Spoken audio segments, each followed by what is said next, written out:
Hello there, my name is Carleen from Onyx Marketing Mix, and in this video I wanted to talk to you about one thing you could do to actually increase the conversions of your webinar, and that's follow up, follow up, follow up.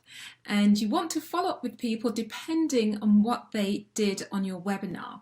So whether they're a no-show, whether they left early, or whether they actually stayed until the end. But I wanted to show you one thing you could do for those people who are no-shows to your webinar. So what I'm going to do is I'm just going to make myself smaller. So one moment as I do that. And I'm just going to take myself over here, and I just set this up already just to save time. So what I'm going to do is I already have the message here.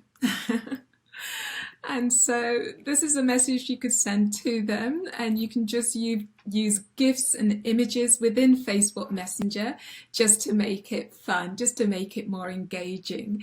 And you could say something like, I noticed you registered for the training, but you didn't actually attend. So sad, but I know life gets in the way, and so I have a replay for you. And then they would click this link and they would attend the replay. So this is the beauty of actually registering someone for your webinar within Facebook Messenger, is you can then start sending these messages to them within Facebook Messenger.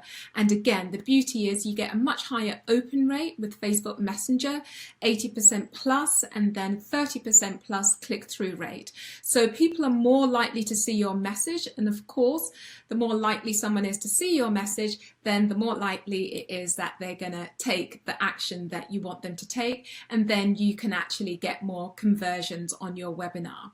Whether it's you want them to go and watch the replay or whatever the message is that you're sending them, they're more likely to see it because it's in Facebook Messenger. People always have their phones on them. That message will come up on their phone. They'll see it, and then they'll take the action that you want them to take. So in this case, they'll get to go and actually watch your webinar and hear your content.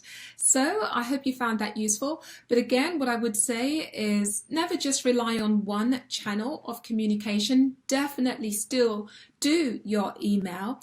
The open rate and click-through rate is lower, but there are going to be people who may prefer to get an email and are more likely to open the email, and then you've got the messenger marketing covered as well. So you're covering two bases.